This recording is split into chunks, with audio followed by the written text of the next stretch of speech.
Hello என் YouTube சொந்தங்களே, welcome to the night fox show. Bigg Boss start பண்ணி 24 hours ஆகுது. இந்த ஒரு நாளில் என்னென்ன கூத்து நடக்குதுன்னு பார்க்கலாம்.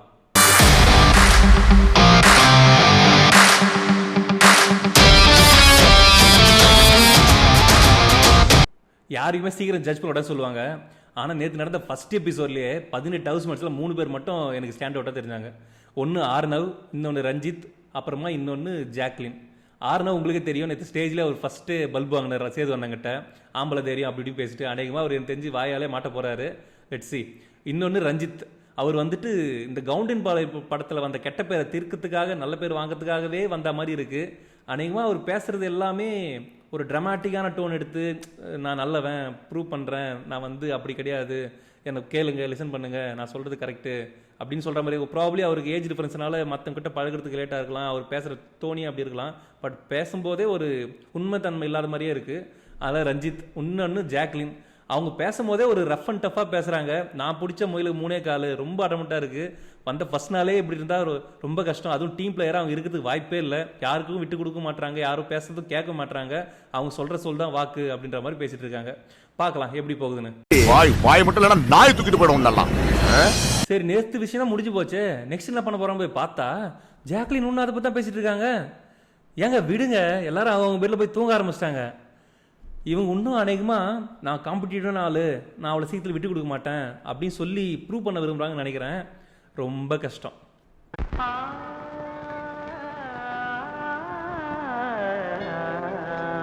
அடுத்த பிக் பாஸ் ஒரு புதுசாக கொண்டு வரேன்னு சொல்லிட்டு ஒரு ட்விஸ்ட் சொன்னார் இல்லையா, அதாவது 24 ஹவர்ஸ்க்குள்ளே ஒருத்தரை வெளியே அனுப்பணும்னு சொல்லிட்டு அதை பற்றி பேச ஆரம்பித்தாங்க. இங்கே தான் சச்சனா வாய் விட்டு மாட்டிக்கிட்டாங்க. நானே வாலண்டியராக வெளியே போகிறதுனா போகிறேன் அப்படின்னு சொன்னாங்க. இதான் சாக்குன்னு சொல்லிட்டு ஒரு 4-5 பேர் அவங்களை நாமினேட் பண்ணி வெளியே அனுப்பிட்டாங்க. இது டோட்டலாக அன்ஃபேராக இருக்குன்னு நினைக்கிறேன். இப்போ தான் வந்தாங்க, அவங்க டேலண்ட்டு யாரும் அவங்க டேலண்ட்டை ஒன் டேல காட்ட முடியாது. அவங்கள வாய்ப்பே கொடுக்காம அனுப்புன மாதிரி தோணுது. Very unfair. அப்புறம் நான் உங்ககிட்ட விளையாட்டா பேசுற பூரா நீங்க நம்பிட்டீங்க. ஐயோ ஐயோ. அடுத்து ஜெஃப்ரி ஒரு பாட்டு பண்ணாரு, சும்மா சொல்லோடது நல்லாவே பண்ணாரு, ஒரு கானா பாட்டு, சூப்பர். சின்ன தம்பி பாட ஆரம்பிச்சிட்டான். குழந்தைங்க பசி எல்லாம் இனி தீந்து போயிடும். அதுக்கப்புறம் பிக் பாஸ் எல்லாரையும் உட்கார வச்சுட்டு பாய்ஸ் வர்சஸ் கேர்ள்ஸாக பிரிச்சாரு. இதில் ஏற்கனவே சொன்ன மாதிரி பாய்ஸுக்குன்னு ஒரு போர்ஷன், கேர்ள்ஸுக்குன்னு ஒரு போர்ஷன். பாய்ஸும் கேர்ள்ஸும் அவங்கவுங்க போர்ஷனில் மற்ற ஆள் வரத்துக்கு என்னென்ன ரூல்ஸ் போடுவீங்க அப்படின்னு சொல்லிட்டு பிக் பாஸே இன்ட்ரெஸ்டிங்காக அவங்ககிட்டே ரூல்ஸை விட்டுட்டாரு. ரூல்ஸ் அவங்களே கிரியேட் பண்ணோம். இந்த ரூல்ஸ் கிரியேட் பண்ணும்போது நல்லா இன்ட்ரெஸ்டிங்காக இருந்தது. பாய்ஸ் 4 ரூல்ஸ் கிரியேட் பண்ணாங்க. கேர்ள்ஸோட மெயின் ஃபோக்கஸ் அவங்க ஏற்கனவே ஒரு ஃபேவர் வச்சுருக்காங்க இல்லையா, அதாவது பாய்ஸ் எப்போ ஒன்றா அந்த வீக்கெண்டில் அவங்களை நாமினேட் பண்ணக்கூடாதுன்னு சொல்லிட்டு அதை வாபஸ் வாங்கணும் அப்படின்னு சொல்லி கேர்ள்ஸ் ஒரு ரூல்ஸ் போட போறதா சொல்லிட்டு இருந்தாங்க. ஸோ எப்படி அதை ஒத்துப்பாரு பிக் பாஸ் அப்படின்னு வெயிட் பண்ணி தான் பார்க்கணும். இந்த பார்டரை தாண்டி நீயும் வரக்கூடாது, நானும் வரமாட்டேன். பேச்சாத்தான் இருக்கணும். அடுத்ததான் ஆக்சுவலாக அந்த 24 ஹவர்ஸில் யாரை நாமினேட் பண்ணி அனுப்ப போறீங்க அப்படின்ற ஸ்டேஜுக்கு வந்துச்சு. அப்போது ஒருத்தர் நாமினேட் பண்ணாங்க. ஆனால் ஏற்கனவே பிளான் பண்ண மாதிரி யோசிச்சு வச்ச மாதிரி சச்சனாவை தான் நிறைய பேர் சொன்னாங்க.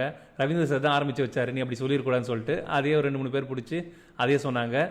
நெக்ஸ்ட்டு சச்சனாவும் வெளியே போயிட்டாங்க நாமினேட் பண்ணிட்டு.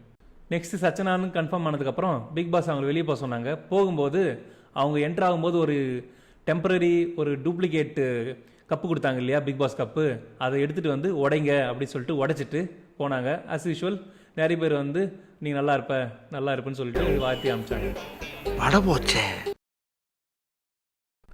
அடுத்ததான் ஜாக்லினுக்கும் முத்துக்கும் ஆர்குமெண்ட் வந்துச்சு. எதை பற்றின்னு கேட்டிங்கன்னா, இந்த 24 ஹவர்ஸ் எலிமினேஷன் நாமினேட் பண்ணும்போது முத்து இந்த பெட் ஷேரிங் பிரச்சனை பற்றி இவங்க நடந்துக்கிட்ட விதத்தை பற்றி பேசி சொன்னார். அதை வச்சு பேசும்போது ஜாக்லின் வெளியே அதை வச்சே கேட்டாங்க. ஆல்ரெடி அவங்க 2 பேர்களுக்கு கோல்டு வர ஆரம்பிச்சிச்சுன்னு நினைக்கிறேன்.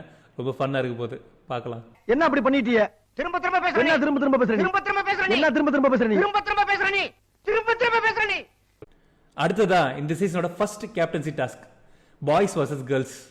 பாய்ஸ் ஒரு பக்கமும் கேர்ள்ஸ் ஒரு பக்கம் நிற்க வச்சுட்டாங்க. ஆப்போசிட் சைடில் அவங்கள இருக்கிற கவுண்ட்டை விட ஒரு கவுண்ட் கம்மியாக நம்பர் ஆஃப் சேர்ஸ் வச்சுருக்காங்க. ஸோ அவங்களோட டாஸ்க் கிராஸ் பண்ணி போய் அவங்க அந்த சேரில் உட்காரணும். ஸோ இதில் ஒரு ரவுண்டுக்கு ஒரு ஆள் எலிமினேட் ஆகிட்டு வருவாங்க. கடைசியாக யார் நிற்கிறாங்கன்னு சொல்லிட்டு தான் டாஸ்க். இதில் ஒரு எக்ஸ்ட்ரா ஃபீச்சர் என்னன்னா, யார் எலிமினேட் ஆகிறாங்களோ அவங்க மிடில் நிற்கலாம். அதாவது எந்த டிஸ்டர்பன்ஸும் பண்ணால் மிடில் நிற்கலாம். அப்படி பண்ணி பிளாக் பண்ணலாம். பட் எக்ஸ்ட்ரா யாரையும் போய் ஃபோர்ஸ்ஃபுல்லாக ஸ்டாப் பண்ணக்கூடாது அப்படின்னு நல்லா இருந்தது, இன்ட்ரெஸ்டிங்காக தான் இருந்தது. யார் கடைசியாக ஜெயிச்சாங்கன்னு பார்த்தீங்கன்னா தர்ஷிகா.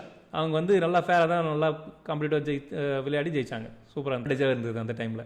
இந்த நாமினேஷன் அப்போ எனக்கு ஒன்று புரிஞ்சது என்னன்னா, ஏற்கனவே ஜாக்லினுக்கும் விஷாலுக்கும் ஏற்கனவே தெரிஞ்சிருக்கணும் ஒருத்தரையும். ஏற்கனவே ரெண்டு பேருக்குள்ளேயும் ஒரு கோல்டு வார் நடக்கிற மாதிரியே ஒரு ஃபீலிங். ரெண்டு பேருமே வன்மத்தை மாற்றி மாற்றி கக்கிக்கிறாங்க. கக்கியாச்சா என்ன வன்மங்களை உள்ள வச்சிருந்தா உனக்கும் கெடுதல் எங்களுக்கும் கெடுதல். கக்கிட்டினா போ. எல்லாம் நாமினேட் பண்ணிட்டு கடைசி 6 பேர் சூஸ் பண்ணியிருக்காங்க இந்த வார நாமினேஷனுக்காக. அருண், முத்துக்குமரன், ரஞ்சித், ரவீந்தர், ஜாக்லின், சௌந்தர்யா. ஸோ இதில் யார் வெளியே போவாங்கன்னு வெயிட் பண்ணி தான் பார்க்கணும். உங்களோட ஃபேவரட் கண்டஸ்டன்ட் யார் இதில் 6 பேரில்? இந்த 6 பேரில் நீங்கள் யார் ஓட்டு போடுவீங்க? யார் இருக்கணும்? யார் வெளியே போனால் ஓகேன்னு உங்களுக்கு தோணுது? கமெண்ட் பண்ணுங்கள். இந்த வீடியோ உங்களுக்கு பிடிச்சிருக்குன்னு நினைக்கிறேன். உங்களுக்கு பிடிச்சிருந்தா லைக் பண்ணுங்கள், ஷேர் பண்ணுங்கள், சப்ஸ்கிரைப் பண்ணுங்கள். மறக்காமல் பெல் ஐக்கான் ப்ரெஸ் பண்ணுங்கள். நாளைக்கு நெக்ஸ்ட் எபிசோட பார்க்கலாம்.